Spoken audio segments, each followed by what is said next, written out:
Hello Afnan, once again a very good morning to you. Welcome to our social science class, जिसमें हम लोग अपने history में एक चैप्टर देख रहे हैं जिसका नाम है pastoralist in the modern world. अभी तक हम लोगों ने देखा जो इंडियन पेस्टोरलिस्ट हैं, अलग अलग स्टेट में जो पेस्टोरलिस्ट रह रहे हैं, वो कैसे रहते हैं, उनकी क्या लाइफ स्टाइल है, उनका मूवमेंट कैसा है, और फिर हम लोगों ने देखा था कि किस तरीके से कॉलोनियल गवर्नमेंट में उनकी लाइफ स्टाइल में फर्क पड़ा, कौन कौन से इफेक्ट उनकी लाइफ में आए। आज हम लोग अपने इस वीडियो में देखने चल रहे हैं अफ्रीका में पेस्टोरलिस्ट जो हैं या पहले थे, ठीक है, उनकी लाइफ स्टाइल कैसी थी, क्या उनकी लाइफ में भी कुछ एडवर्स कंडीशन आई या नहीं आई, ये चीजें आज हम लोग देखने चल रहे हैं। फुल कंसंट्रेशन के साथ देखिए जिससे आप अच्छे से रिकॉर्डिंग वगैरह कर पाइए, एक्सप्लेनेशन अच्छे से दे पाइए। ठीक है, तो चलते हैं अपने पीपीटी की तरफ और देखते हैं हमें कौन कौन से पॉइंट आज कवर करने हैं।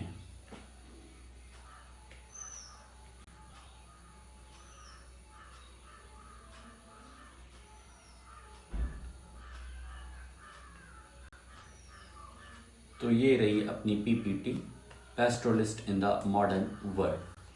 इसमें हम लोगों ने स्टार्टिंग के जो दो मेन टॉपिक हैं वो कवर कर लिए हैं। आज हम लोग पेस्टोरलिज्म इन अफ्रीका, ये अपना मेन टॉपिक रहेगा, और इसके स्टार्टिंग के जो दो सब टॉपिक हैं उसको देखने की हम लोग की कोशिश रहेगी। पहला है where have the grazing lands gone, where have the grazing lands gone, और दूसरा है द बॉर्डर्स आर क्लोज्ड। तो ये दो टॉपिक कवर करेंगे और आई होप कि कल लास्ट क्लास होगी जिसमें हम लोग रिमेनिंग टॉपिक भी खत्म कर लेंगे। ठीक है, तो इस तरीके से हम लोग आज के वीडियो पर फोकस करेंगे पेस्टोरलिज्म इन अफ्रीका। चलते हैं अपनी एनसीईआरटी पर। अब ये रहा अपना topic pastoralism in Africa. Let us move to Africa where over half the world's pastoral population lives। भाई अफ्रीका की कहानी बहुत ही इंटरेस्टिंग है। दुनिया भर में जितने भी पेस्टोरलिस्ट रहते हैं उनकी आधी पॉपुलेशन लगभग अफ्रीका में है। Even today, over 22 million Africans depend on some form of pastoral activity for their livelihood। कह रहे हैं आज इतना मॉडर्नाइजेशन हो गया है तब पर भी लगभग 22 मिलियन लोग किसी ना किसी तरीके से पेस्टोरलिस्ट एक्टिविटी में इन्वॉल्व हैं। मतलब अभी भी बहुत बड़ा तबका है, बहुत बड़ी कम्युनिटी है पेस्टोरल कम्युनिटी की साउथ अफ्रीका में। They include communities like Bedouins, Berbers, Masai, Somali, Boran and Turkana. ये क्या है? इन कम्युनिटी का नाम है जो साउथ अफ्रीका में लाई करती है। Most of them now live in the semi arid grassland और arid deserts where rain fed agriculture is difficult. तो ये बात कर रहे हैं, इनका कहना है कि ये लोग कहाँ लाई करते हैं, ये लोग कहाँ रहते हैं, तो सेमी एरिड रीजन में जहां पर बहुत ही कम रेनफॉल होती है और ऐसे एग्रीकल्चर जो कि रेन फेड पर डिपेंड नहीं करते हैं। ठीक है, मतलब ऐसे एरिया में लोग रहते हैं जहां पर रेन्स बहुत ही कम होती है। ठीक है, तो वो सेमी एरिड रीजन हो गया। और where rain fed agriculture is difficult, जहां पे एग्रीकल्चर क्या है, बहुत ही डिफिकल्टी में वहां पर होता है। एग्रीकल्चर वहां पे लगभग ना के बराबर है। They raise cattle, camels, goats, sheep and donkeys and they sell milk, meat, animal skin and wool। तो वो क्या करते हैं, वो कैटल जो दुधारू पशु हैं, कैमल्स, गोट्स, शीप, इन सबको पालते हैं और ये क्या क्या बेचते हैं, तो उनसे प्राप्त हुआ मिल्क, मीट और एनिमल स्किन और वुल को क्या करते हैं, सेल करके अपना जीवन यापन करते हैं। Some also earn through trade and transport. Others combine pastoral activity with agriculture. Still others do a variety of odd jobs to supplement their meager and uncertain earning from pastoralism। कह रहे हैं कुछ पेस्टोरलिस्ट ऐसे भी हैं जो कि trade करते हैं, व्यापार करते हैं, ट्रांसपोर्टेशन करते हैं, और कुछ पेस्टोरल एक्टिविटी के साथ साथ ही एग्रीकल्चर में भी इन्वॉल्व है। मतलब उनकी एक बंधी हुई जमीन है जहां पर वो एग्रीकल्चर करते हैं, उससे क्रॉप ग्रो करके सेल वगैरह करके अपना जीवन यापन करते हैं। कह रहे हैं कुछ ऐसे भी हैं जो कुछ जॉब्स वगैरह करते हैं, जिससे कि क्या हो, क्योंकि जो पैस्टोरलिज्म है वो बहुत ही अनसर्टेन है, बहुत ही अनप्रेडिक्टेबल है। कभी आपको अच्छा खासा खाना मिल जाएगा, अच्छा खासा जीवन यापन होता रहेगा, और कभी कभी बहुत ही दिक्कतें आ जाएंगी। तो इसलिए जैसे कहते हैं ना, साइड जॉब एक हमारी है, तो वही बात होती है। उसी तरीके से इन लोग की भी एक साइड जॉब है, मेन काम पेस्ट्रोलिज्म है, लेकिन साथ साथ एक और इनकम का सोर्स जनरेट किए रहते हैं, जिससे अगर पेस्ट्रोलिज्म में कभी कोई नुकसान वगैरह हो तो इधर से पैसा आए, इधर से उनका जीवन चल सके। Like pastoralists in India, the lives of African pastoralists have changed dramatically over the colonial and post-colonial periods. What have these changes been? तो कह रहे हैं जिस तरीके से कोलोनियल गवर्नमेंट अपने यहाँ आई थी, इंडिया में आई थी, तो यहाँ के पेस्टोरलिस्ट पर बहुत ही दिक्कतें पड़ी थी। उसी तरीके से अफ्रीका में भी वहां पे ड्रामेटिकली चेंज आया था, काफी कुछ पेस्टोरलिस्ट की जिंदगी में चेंज आने शुरू हुए। वो कौन कौन से हैं, तो चलते हैं देखते हैं कि भाई साहब जितने ये फिगर हैं इनको पढ़ लिया करो, इनके नीचे जो इंफॉर्मेशन दी है उसको पढ़ लिया करो, अपने आप से भी कुछ करो, और अगर कुछ दिक्कत बन रही है, पढ़ने के बाद कुछ नहीं समझ में आ रहा, तब हम हैं, हमसे पूछो। लेकिन खुद से थोड़ा एफर्ट जब तक नहीं डालोगे, तब तक जो विद्या माँ है वो तुम्हारे पास आएंगे नहीं, नॉलेज आएगा नहीं, ठीक है। तो इसलिए खुद से पढ़ा करो। अब ये देखो, ये यहाँ पर अफ्रीका का मैप दिया हुआ है, और ये डिफरेंट पेस्टोरल कम्युनिटी है। बर्बर्स हो गया, मूड्स हो गया, टुआरेग हो गया, वुडाबी फुलानी हो गया, बेडुइन, बेजा, कबाबीस, डनाकिल, सोमाली। नीचे की तरफ आ जाएं तो हेरीरो, स्वाना, जूलू, नामा, ये सब क्या हैं? पेस्टोरल कम्युनिटीज हैं अफ्रीका में। We will discuss some of these changes by looking at one pastoral community, the Masai, in some detail. कह रहे हैं अब हम पेस्टोरल कम्युनिटी, इन सभी पेस्टोरल कम्युनिटी को डिस्कस करेंगे। एक का एग्जांपल ले लेंगे, बाकी जनरलाइजेशन कर देंगे। तो मसाई का एग्जांपल ले रहे हैं। The Maasai cattle herders live primarily in East Africa. तो जो मसाई कैटल हर्डर हैं, कैटल को पालते पोसते हैं, इनका पेस्टोरलिज्म इस तरीके से चलता है। तो ये अफ्रीका के ईस्ट में लाई करते हैं। 3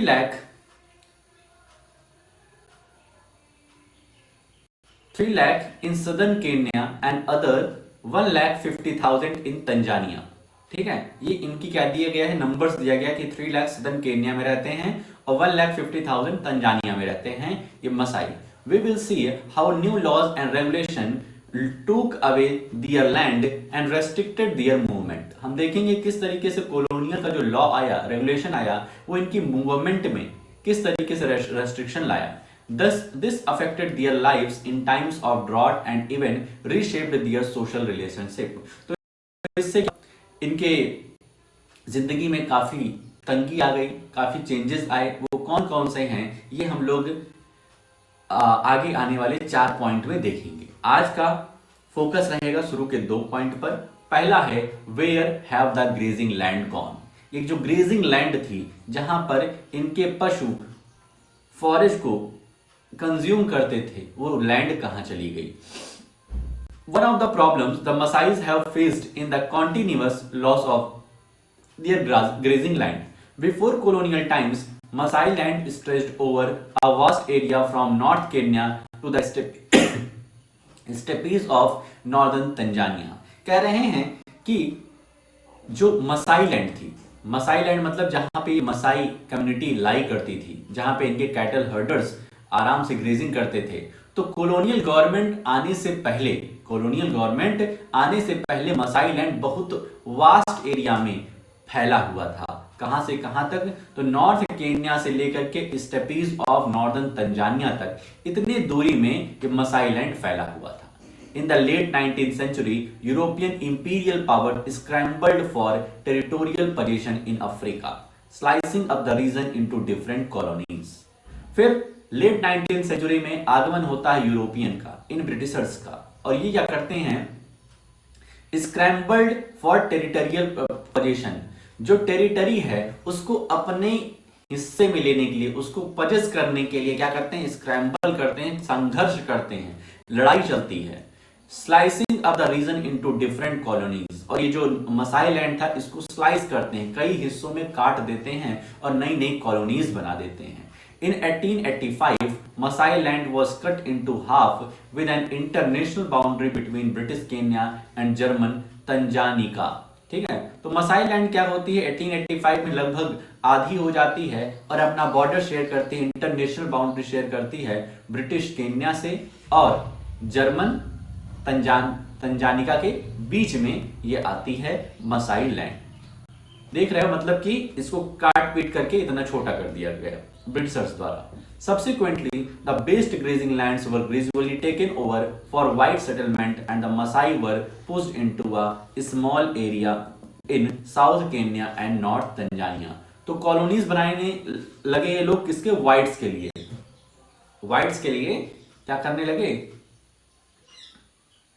take over for white settlement. तो व्हाइट को रखने के लिए, व्हाइट मतलब इन्हीं अंग्रेजों को रखने के लिए क्या करे? कॉलोनीज बनाए और जितने भी मसाई लोग थे उनको साउथ केन्या और नॉर्थ तंजानिया में ही सेटलमेंट के लिए क्या किया गया? परमिशन दी गई।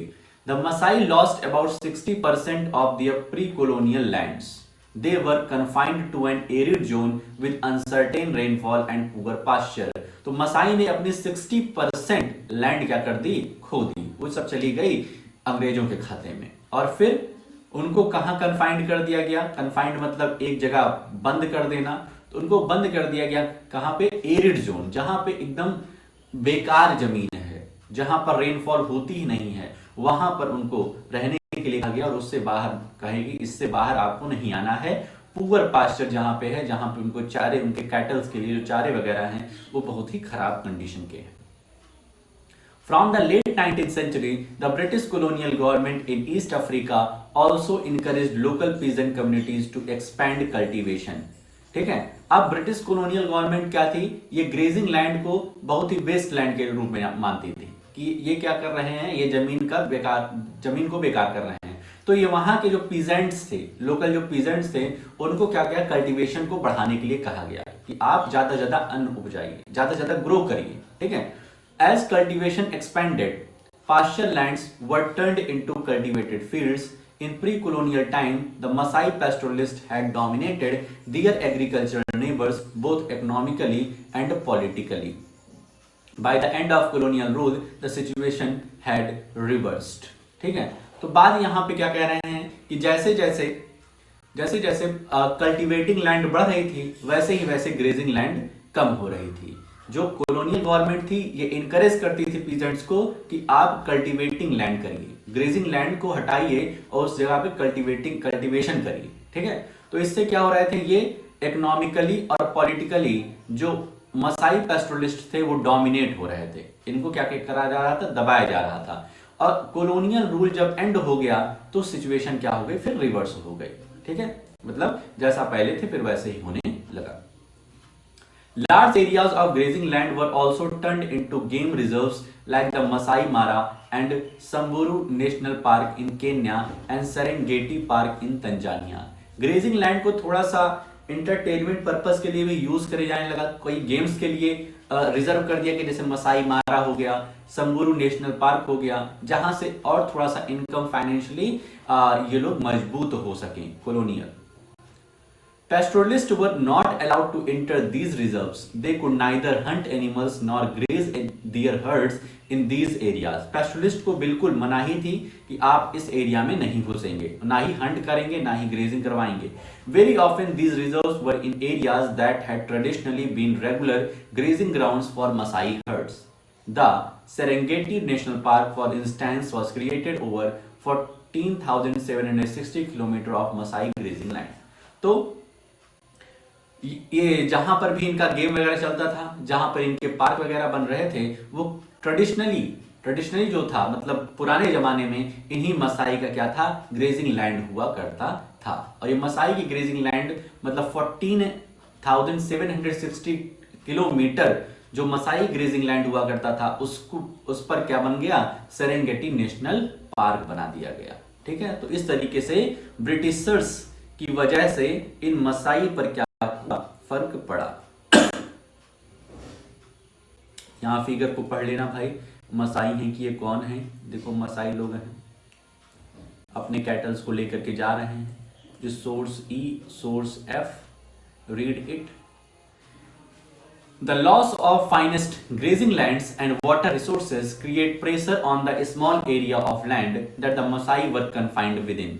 तो जब इनकी ग्रेजिंग लैंड खोती जा रही थी और जहां पे इनको कन्फाइंड किया गया था कि आपको यहीं पे रहना है, ठीक है, वो क्या था, एकदम सेमी एरिड रीजन था, वहां पर कुछ पास्चर वगैरह थे नहीं, ठीक है। तो ये इन पर और भी ज्यादा प्रेशर बनने लग गया कि अब ये किस तरीके से जिंदा रहें। Continuous grazing within a small area inevitably mean a deterioration of the quality of pasture. Fodder was always in short supply. Feeding the cattle became a persistent problem. तो अब क्या हो रहा था कि एक ही जगह पे कॉन्टिन्यूअस ग्रेजिंग जब कैटल कर रहे थे तो पास्चर्स की क्वालिटी में, पास्चर्स की क्वांटिटी में भी फर्क होने लगा। अब इतने ज्यादा पास्चर थे नहीं, तो इनकी लाइफ डिटेरियोरेट होने लगी, इनकी लाइफ डिस्टर्ब होने लगी बुरी तरीके से, ठीक है। और ये लगातार परसिस्टेंट प्रॉब्लम बनती चली गई, ठीक है। तो इस तरीके से था कि कहाँ ग्रेजिंग लैंड खो गई। ग्रेजिंग लैंड कहाँ खो गई? ग्रेजिंग लैंड चेंज हो गई कल्टीवेटिंग लैंड में। ग्रेजिंग लैंड चेंज हो गई, उनके इंटरटेनमेंट पर्पस के लिए पार्क वगैरह बना दिए ग्रेजिंग लैंड को हटा करके। तो इस तरीके से इस टॉपिक में हमने ये पढ़ा। आज का अपना last topic, the borders are closed. क्या है देखते हैं इसमें। In the 19th century, African pastoralists could move over vast areas in search of pastures. When the pastures were exhausted in one place, they moved to a different area to graze their cattle. From the late 19th century, the colonial government began imposing various restrictions on their mobility. तो बात ये है, ये तो Indian जैसे तरीका था वैसे ही इन लोगों का भी तरीका है कि 19th सेंचुरी में जो अफ्रीकन पेस्टोरलिस्ट थे वो ज्यादा एरिया में क्या करते थे, अपना मूवमेंट कर सकते थे, ठीक है। एक जगह का पास्चर जब खत्म हो जाता था वो दूसरे एरिया में चले जाते थे, वहां पे पास्चर खत्म हो जाता था तो वापस आ जाते थे, तब तक यहाँ पे पास्चर्स ग्रो हो जाया करते थे। तो इस तरीके से मूवमेंट करते थे। लेकिन जब कोलोनियल लेट 19th सेंचुरी में कोलोनियल गवर्नमेंट इनके यहाँ आई तो गवर्नमेंट बहुत सारे रेगुलेशन इन पर इंपोज करने लग गई। Like the Maasai, other pastoral groups were also forced to live within the confines of special reserves. The boundaries of these reserves became the limit within which they could now move. तो जैसे मसाई हैं वैसे अलग अलग pastoral community पर भी काफी rules लगाए गए, उनको कन्फाइन कर दिया गया स्पेशल रिजर्व में कि आप इसके बाहर नहीं आएंगे, इसी में आपको जो करना हो वो करिए। They were not allowed to move out with their stock without special permits, and it was difficult to get permits without trouble and harassment. Those found guilty of disobeying the rules were severely punished. तो इनको allow नहीं था कि अपने cattle को ले जाकर के कहीं पर ग्रेज करवाएं, ठीक है। और परमिशन लेनी पड़ती थी ग्रेजिंग की, और परमिशन इतनी आसानी से नहीं मिल जाती थी। परमिशन में बहुत सारे ट्रबल, बहुत सारी दिक्कतें और बहुत सारा हैरेसमेंट होता था उनका। तो इस वजह से बहुत ही दिक्कत होती थी, और जो भी इनको डिसोबे करता था, जो भी कॉलोनियल गवर्नमेंट डिसोबे करता था उसको सीवियरली पनिशमेंट मिलती थी। बहुत अच्छी तरीके से मारते थे लोग, ठीक है। तो पनिशमेंट के डर से फिर ये लोग कुछ परमिशन ही नहीं मांगते थे। Pastoralists were also not allowed to enter the markets in white areas. अब देखो यहाँ डिस्क्रिमिनेशन और तगड़ा हो रहा है कि जहां पे व्हाइट्स लोग मार्केटिंग करेंगे वहां पे आप नहीं घुस सकेंगे। In many regions they were prohibited from participating in any form of trade. White settlers and European colonists saw pastoralists as dangerous and savage. तो अब इनको कुछ ट्रेड में भी पार्टिसिपेट नहीं करने दे रहे थे कि आप कुछ ट्रेड व्यापार करें। और दूसरा कि जो व्हाइट्स हैं साउथ अफ्रीका के, प्लस जो यूरोपियन कॉलोनिस्ट थे, यूरोप से आए थे गोरे, वो यहाँ के लोगों को जो पैस्टोरलिस्ट थे उनको डेंजरस मान रहे थे। उनको मान रहे थे कि ये क्या कर सकता है, नुकसान पहुंचा सकते हैं हमको। People with whom all contact had to be minimized. Cutting off all links was, however, never really possible because white colonists had to depend on black labor to bore mines and build road and towns. तो इनसे कम से कम बात करते थे, इनसे कम से कम relation रखना चाहते थे, किससे? पैस्टोरलिस्ट से, ये कॉलोनियल गवर्नमेंट। लेकिन विदाउट इनकी हेल्प के कॉलोनियल गवर्नमेंट इनकी बिना हेल्प लिए, इन पेस्टोरलिस्ट की, ब्लैक की हेल्प लिए बिना ये जो बड़े बहुत ही मेहनत वाले काम हैं, जैसे माइंस को बोर करना, रोड को बिल्ड करना, टाउन को बिल्ड करना, तो ये इसमें इनकी मदद चाहते थे, इसलिए पूरी तरीके से कनेक्शन बंद नहीं करते थे। ठीक है, अपने काम के लिए ये भैया भैया कर लेते थे पेस्टोरलिस्ट को, और उसके बाद फिर कहते थे अरे तुम तो काले हो, तुम तो सस्पिशियस हो, तुम तो यहाँ से हटो, तुमको बस इतने में ही रहना है। The new territorial boundaries are and restriction imposed on them suddenly changed the lives of pastoralists. This adversely affected both their pastoral and trading activities. तो जब उनकी टेरिटोरियल बाउंड्री मिनिमाइज्ड कर दी गई, उस पर रेस्ट्रिक्शन लगा दिया गया कि आपको बस इतने में ही रहना है, तो इनकी पेस्टोरल लाइफ प्लस जो ट्रेडिंग एक्टिविटीज थी वो बुरी तरीके से प्रभावित हुई। Earlier, pastoralists not only looked after animal herds but traded in various products. The restriction under colonial rule did not entirely stop their trading activities, but they were now subject to various restrictions. तो कह रहे हैं pastoralist सिर्फ मतलब पहले के समय में जब कॉलोनियल गवर्नमेंट नहीं थी तो पेस्टोरलिस्ट सिर्फ एनिमल की देखरेख नहीं करते थे, वो बहुत सारे ट्रेडिंग भी करते थे, बहुत सारे जो प्रोडक्ट इनसे मिलते हैं एनिमल्स से उसको सेलिंग करते थे, दूध, दही, घी, मट्ठा, ये सब प्लस मीट, तो इन सब की सेलिंग करते थे और अच्छे खासे पैसे बनाते थे। लेकिन कॉलोनियल गवर्नमेंट आने से इनके पूरी तरीके से ट्रेडिंग नहीं बंद हुई, कुछ थोड़ी बहुत ट्रेडिंग चल रही थी, लेकिन तब पर भी इनकी लाइफ में बहुत सारी रेस्ट्रिक्शंस हो गए, कन्फाइनमेंट इनके लाइफ में आ गया। तो इस तरीके से जितना आज हम लोगों ने डिसाइड किया था पढ़ने का उतना हम लोगों ने पढ़ लिया है। तो अब तुम्हारा काम क्या रहेगा, जितना हमने पढ़ा दिया है उसकी अच्छे से रीडिंग करके, एक्सप्लेनेशन करके रिकॉर्डिंग हमें भेज देना, ठीक है। और फिगर्स वगैरह जो हैं भाई साहब उसको पढ़ाई कर लेना, उसकी अगर कुछ दिक्कत है, उसमें परेशानी है तो उसको पूछ लेना, ठीक है। अपने आप से कुछ थोड़ा बहुत इनिशिएटिव लिया करो, ठीक है। तो आज के लिए अपने इस वीडियो में हम लोग इतना ही रखते हैं, मिलते हैं नेक्स्ट वीडियो में। ओके।